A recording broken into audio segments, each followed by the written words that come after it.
for a while now. One of the big things I've been on as far as like characters, I'm really curious to see in the next installment of, well, Rebirth, is Bugenhagen. It's been no secret. I think that guy is going to bring a lot to the story. I think he's going to have an increased vitality to the story. I think he's going to be more important, more character focused for him. So what I want to discuss in this video a little bit is what I think they're going to do with him, what I think he will be. Now, I did a video a few years ago, like maybe even 3, about what role I thought Bugenhagen might have moving forward, and I am a little more laser focused on it now after thinking about some things and discussing some things. This is going to be a shorter video though.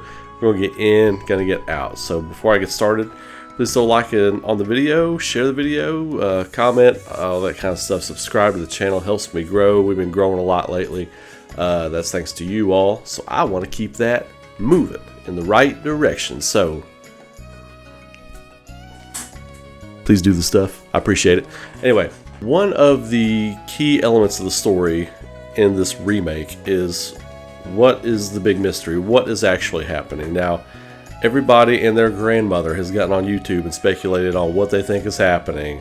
This is right, this is right, this is wrong because of this. No, this is wrong because of this. This is right because of this. Like, we all support and shoot down the same exact things based on however you want it to look, right? Based on however you want it to be.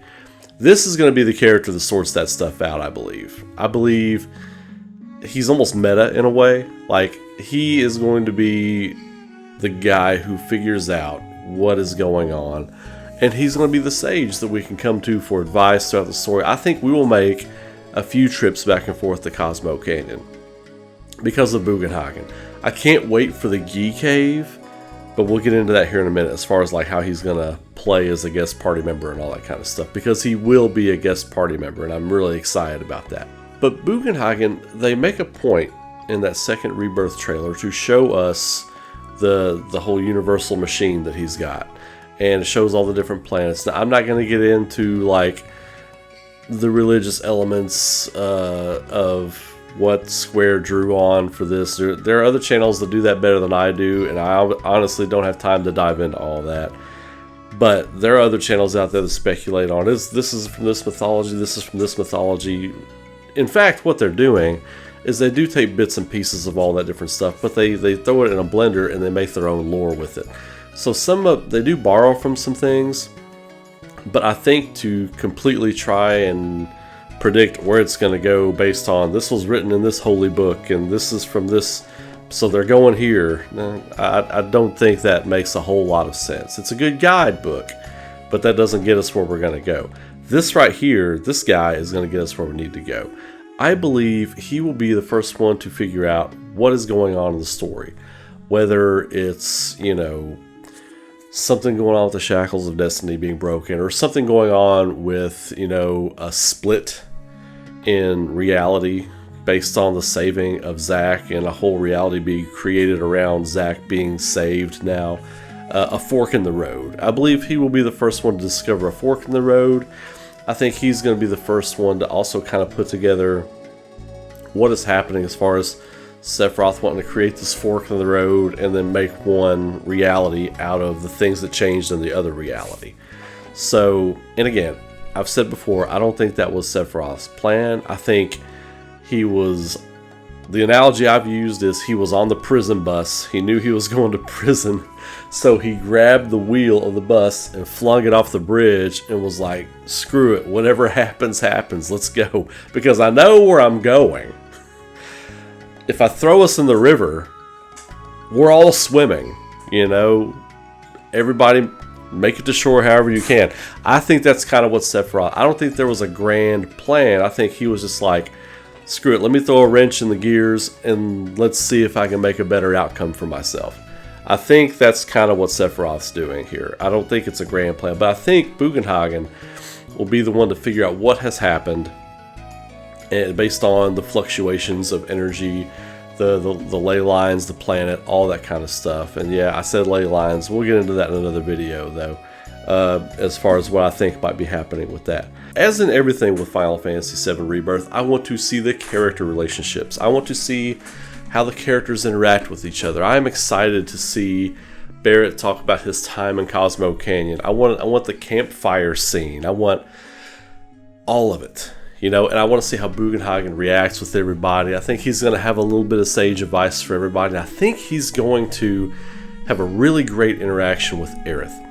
I also think he is going to have an interaction with Tifa, discussing her importance in the grand scheme of things to Cloud. I think he's going to be a bit of a seer. I don't think he'll just be a guy who has studied the planet and knows the inner workings of the planet, which would be great. I mean, he's great in that alone, but I think there will be an element of this character who, based on how they have dressed him, how they have designed him in this, he has a sage-like look.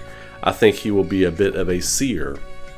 I think he is going to be a character who will benefit from, like we talked about in the other video, when you're a creator and you have these years and years of notes on a thing, you're like, if I could just go back and add this stuff. He is going to be a character who benefits from that. I think they will have a lot of ideas for Bugenhagen over the years, like what they want to do with him, where they want to take his character, and I believe they're going to implement all of that stuff. I think he will be a character who benefits greatly from the remake. As far as how he handles in battle, how he's going to handle as a guest party member, because we'll get him as a guest party member at least twice, I believe. The Gi Cave, when you're going through the Gi Cave and he's opening up he's explaining things as they go through, then you get the great story about Nanaki's father, Sato, and defending Cosmo Canyon from the Gi and all that kind of stuff.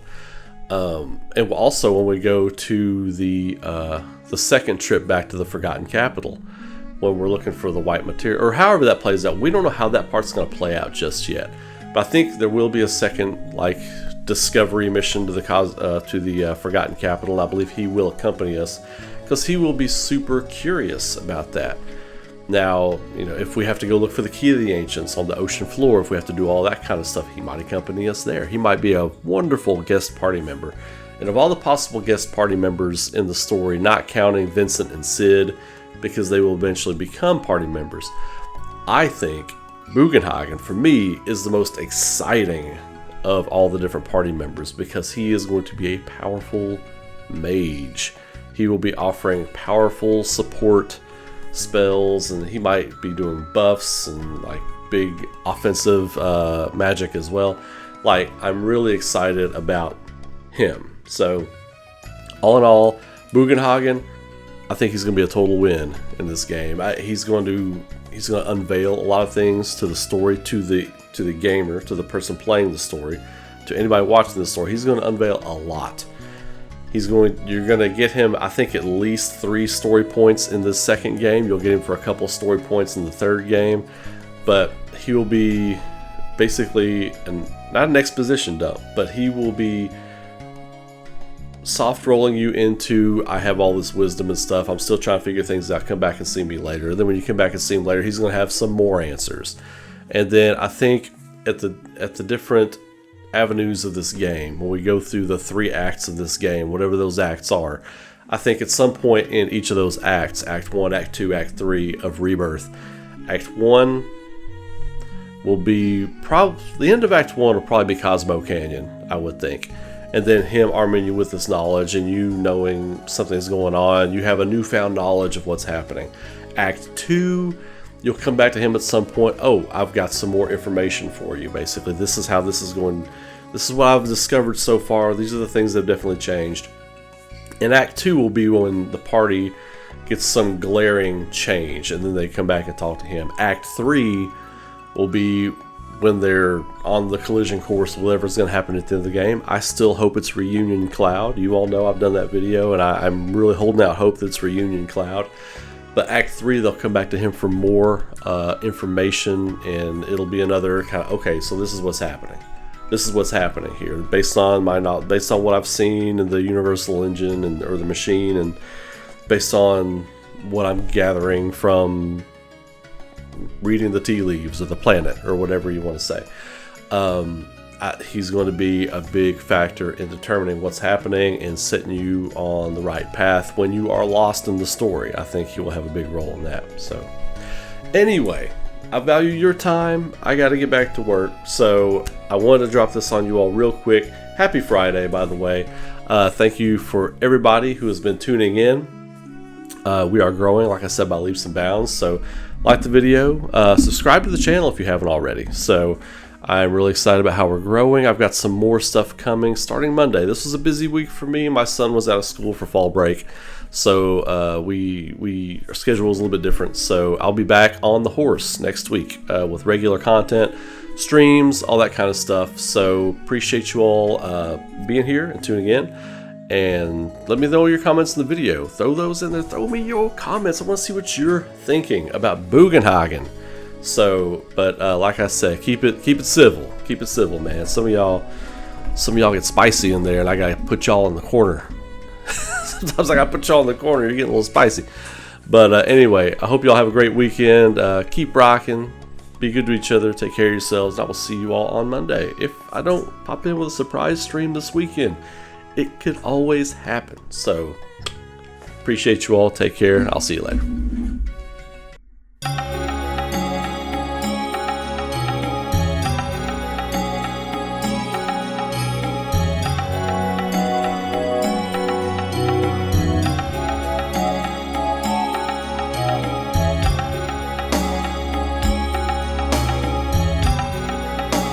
I want to say a quick thank you to my YouTube and Patreon members and supporters. If you would like to support the future creation of content on this channel, get some few extra perks and some art sent to your door every month, consider becoming a Patreon or YouTube member. Details and links are in the video description.